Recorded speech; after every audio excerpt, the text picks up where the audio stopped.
ang kalabaw at ang kabayo.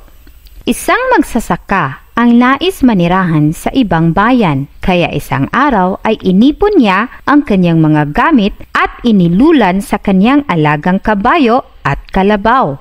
Maaga pa ay sinimula na nila ang mahabang paglalakbay. Makaraan ang ilang oras, nakaramdam ng matinding pagod at panghihina ang kalabaw dahil sa bigat ng kanyang pasang gamit.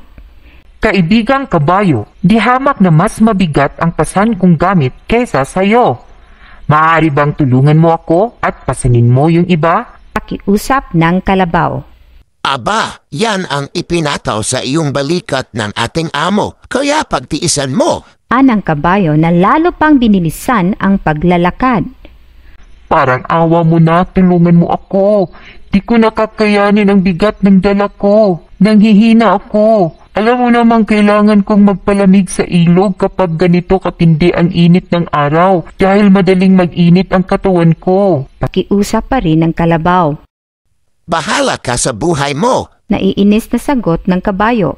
Makaraan pa ang isang oras at lalong tumindi ang init ng araw. Hindi nagtagal, ang kalabaw ay iginupo ng bigat ng kanyang dala at siya ay pumanaw.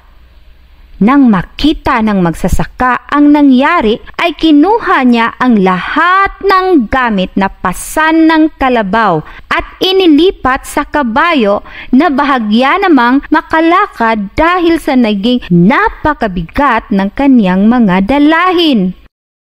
Kung tinulungan ko sana si kasamang kalabaw, ay hindi naging ganito kabigat ang pasan ko ngayon. May pagsisising bulong ng kabayo sa kanyang sarili.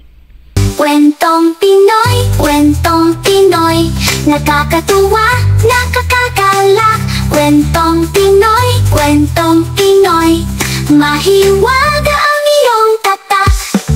Halika na!